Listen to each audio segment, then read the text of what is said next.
Estamos aquí con la periodista española Carmen de Carlos, que es la corresponsal en la Argentina de ABC de España, un gran diario español, y también la editora, la directora de sudamericahoy.com. ¿Cómo estás, Carmen? Gracias por venir aquí a Infobae TV. Gracias a vosotros por invitarme. Bien, con mucho trabajo como todos vosotros. Sí, has estado con mucho trabajo. Se puede decir que prácticamente has dado la primicia sobre este preacuerdo entre Argentina, España y México por el caso Repsol. ¿Cómo fue ese episodio? ¿Cómo me enteré? ¿Cómo te enteraste? ¿Cuál fue tu fuente? Mi fuente, lo que no os voy a decir nunca, como vosotros a mí tampoco. Vamos a ver, mi fuente. La primera fuente, efectivamente, yo me entero por una fuente que me llama por teléfono. Y entonces ¿Española? me lo dice. ¿Vais a jugar conmigo, que somos del mismo gremio? Sí, española, sí, española. Me llama por teléfono y me lo cuenta. Y la verdad, tengo que reconocer que yo no lo sabía, no tenía ni idea, ni siquiera de que el ministro español y esa cúpula de Repsol habían desembarcado en Buenos Aires. Y a partir de ahí empiezo a hacer las gestiones y a hablar con otras fuentes de distintas nacionalidades. ¿Y cuándo vino el ministro Soria y la cúpula de Repsol a la Argentina? El lunes, el mismo lunes. El mismo lunes. O sea que aterrizaron y se fueron al edificio de YPF a negociar con el gabinete argentino. A negociar lo que se suele decir en España, los flecos, los primeros flecos, ¿no? Hay varias tandas de flecos, porque yo creo que, vamos, hasta donde yo sé, y efectivamente esto es así, el principio de acuerdo ya se había cocinado en Madrid. Si no, el ministro Soria no se vuelve a embarcar en un viaje por segunda vez para volver con pocos resultados y con los colores más bien subidos. Porque la vez anterior, cuando volvió, se llevó un disgusto grande. Pues Soria. sí, porque cuando vino, y además si no recuerdo mal, creo que no me falla la memoria, creo que vino además con el canciller también, con García Margallo. Ahora me entra la duda. Bueno, él se marchó muy contento porque había tenido las reuniones con el ministro de Planificación, Julio de Vido, con Axel Kicillof, que entonces era viceministro. Esto es abril del 2000... No, eso es febrero. Febrero del 2011. Febrero de 2012. Y entonces el acuerdo al que habían llegado, ante el run que había de que se iba a expropiar YPF o se iba a intervenir YPF, la parte de Repsol, pues se van con un acuerdo debajo del brazo, con un compromiso del gobierno argentino para crear España una comisión por su lado, Argentina otra comisión por el suyo, y con esos informes que iban a realizar las respectivas comisiones, volver a reunirse en unos meses y entonces adoptar una decisión pues, de mutuo acuerdo, o al menos sobre una mesa, y con la palabra dada de que no se iba a intervenir las acciones de Repsol en YPF.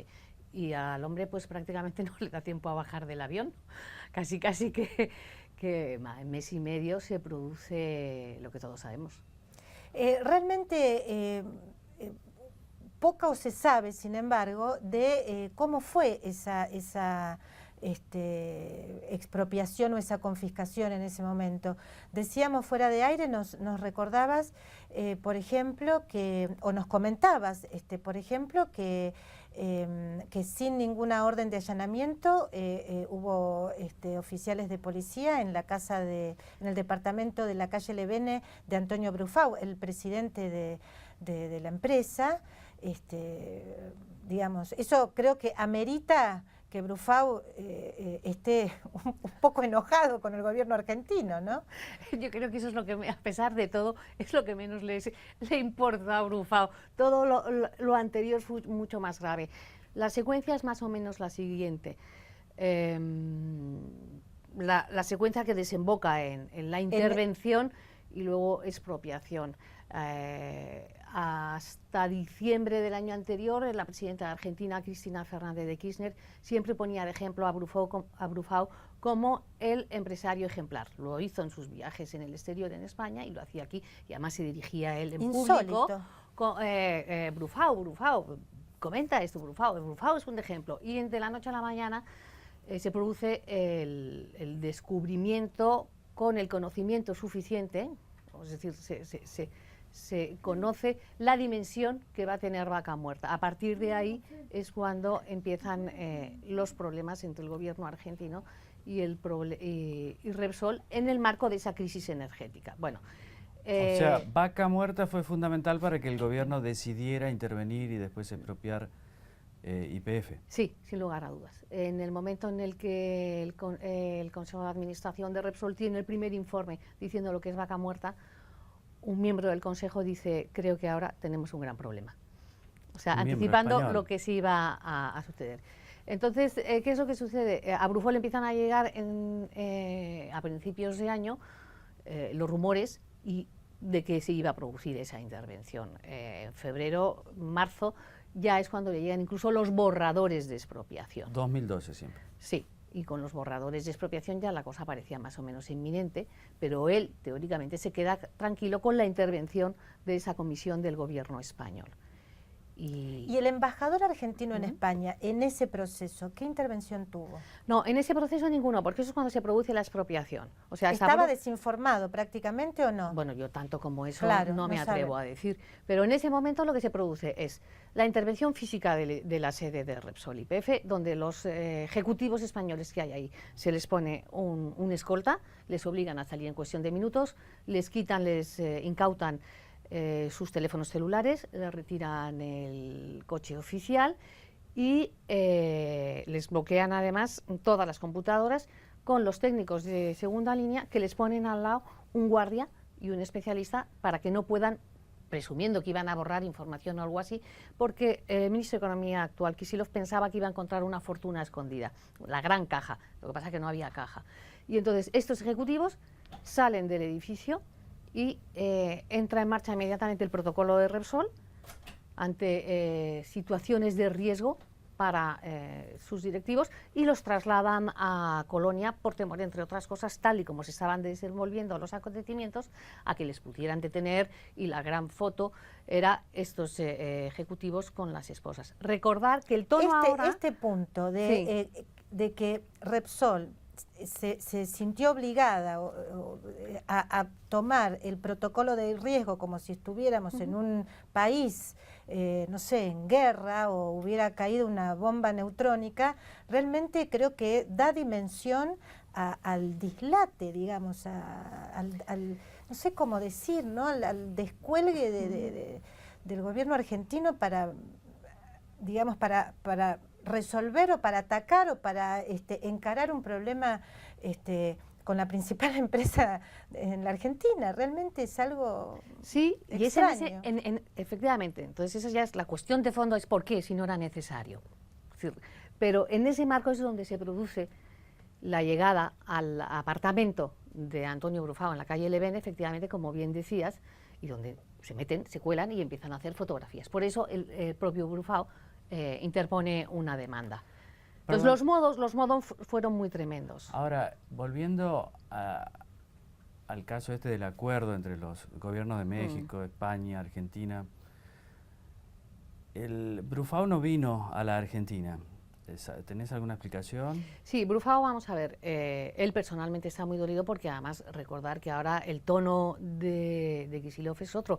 El tono de la presidenta se desconoce porque no ha hablado en público sobre este asunto, pero en ese momento las sucesivas comparecencias y declaraciones de Kicillof fueron tremendas hacia los españoles en general, hacia los ejecutivos de Repsol en particular, y a Brufau, vamos, poco más o menos que parecía que era la reencarnación de Colón. Sí, algo parecido. Bueno, pero los tiempos cambian. Además también se la agarraron con Cristóbal Colón, ¿viste? Empezaban del saqueo de los españoles. No, es una cosa disparatada. Igual todas las cosas que dijeron antes, si fueran verdad, y el vaciamiento de la prensa, etcétera, etcétera, hay una incoherencia al no perseguir esos delitos que se han cometido. O se cometieron o no se cometieron. Hasta Vaca Muerta eran socios fundamentales, incluso Repsol accedió a esa compra del 25% de las acciones por parte de un grupo vinculado por a el que no se pagó nada en efectivo.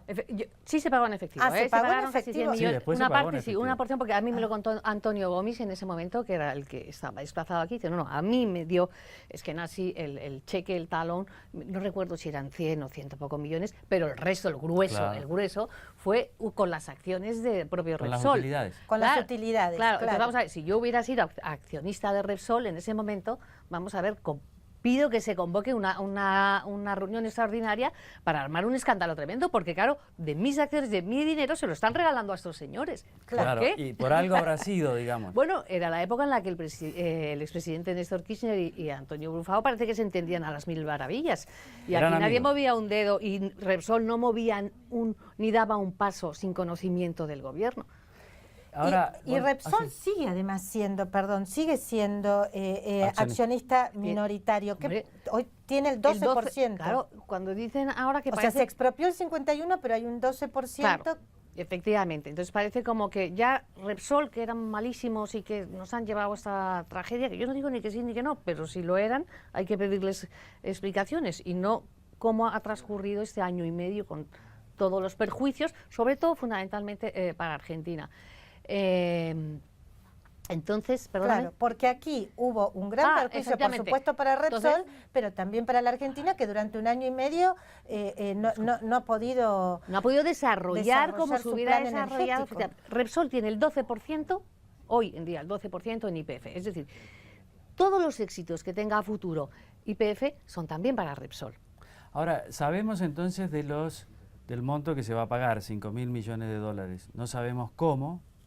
Por eso hay distintos cálculos de cuánto terminará siendo. Algunos dicen con los intereses llegará a 8.000 millones de dólares. Eso lo sabremos calculadas a partir de la semana próxima, ¿no? Cuando empiecen las negociaciones más finas. Hasta, efectivamente, las negociaciones más finas. Hasta donde yo sé, efectivamente, las reuniones empiezan la semana que viene y ahí es lo que tienen que ajustar todas las tuercas para que la maquinaria del preacuerdo se pueda empezar a llamar a partir de ese momento acuerdo, en términos absolutos, ¿no? Silvia hablaba del embajador argentino en España, que es el señor Carlos Bettini, una persona muy importante en el kirchnerismo. Y en la vida personal de Cristina, que ahora ha tenido un rol importantísimo. Sí. Y llama mucho la atención también la presencia de México, ¿no? Claro, porque México es propietaria minoritaria, o Pemex en Repsol.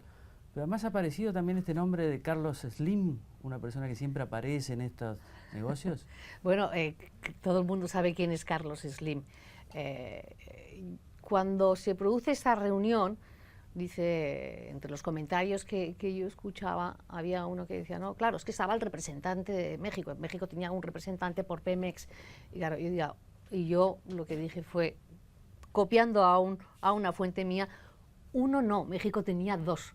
¿Por qué? Porque efectivamente el embajador de Argentina en Madrid, Carlos Bettini, es íntimo amigo de Felipe González y Felipe González de Carlos Slim. Vamos a ver, se puede decir que salvando las inmensas distancias y los diferentes papeles que cada uno cumple en este mundo, son tres vértices del mismo triángulo.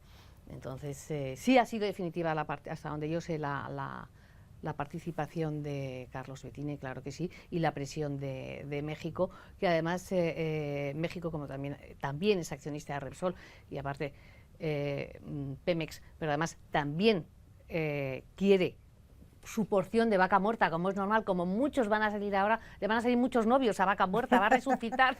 Una vaca muerta con muchos novios. Y Carmen, otra cosa que es sorprendente es que la misma presidenta Cristina Fernández de Kirchner ahora incluso no solo que le agradeció a Peña Nieto, sino que también le agradeció a Mariano Rajoy, con quien tenía pésima relación, según nos enteramos ayer. ¿Cómo impacta todo esto en España? Vamos a ver, los modos por cómo Argentina interviene y expropia, entre comillas, el 51% de las acciones de YPF a Repsol es lo que produce una gran irritación en España y como consecuencia se brota buena parte de la sociedad, en buena parte de la sociedad un espíritu ultranacionalista y se asume que la causa Repsol-YPF es una cuestión de todos los españoles. ¿Por qué? Porque esos modos eran muy ofensivos en un contexto en el que el español estaba sufriendo mucho con un ajuste descomunal, en una crisis brutal, sin memoria histórica de lo que son los ajustes como pueden tener los argentinos, los españoles no lo tenían, y entonces esas palabras de Kicillof, esas declaraciones, esa intervención de la propia presidenta, que incluso hace un chiste con la tropa del elefante en uno de los cuadros que salen en ese momento en imagen, cuando había un escándalo en España porque el rey, habían salido unas fotografías de él con un elefante muerto, cazando. Era eso, un país que de repente se siente empobrecido, en crisis, que no hacen más que adoptar medidas económicas muy duras, con millones de parados, desempleados, que encima un país que teóricamente es hermano, con el que las relaciones y los vínculos históricos y culturales son tan intensos, que de repente te conviertan en hazmerreír, porque esos modos eran tan insultantes, ese desprecio, que claro, era una cosa, las relaciones bilaterales se dañaron muchísimo, porque además, claro, el gobierno había mandado a su ministro en febrero, se había ido de aquí con el compromiso de otro gobierno, de que este asunto no se toca hasta que no tengamos encima de la mesa los informes pertinentes, los suyos y los nuestros, y luego vemos. Entonces, claro, la palabra dada de un gobierno a otro, retirada en tan poco tiempo, pone en ridículo al gobierno español. Por eso había una enorme crispación, con las consecuencias que hay después y la intervención de la Unión Europea, no olvidéis.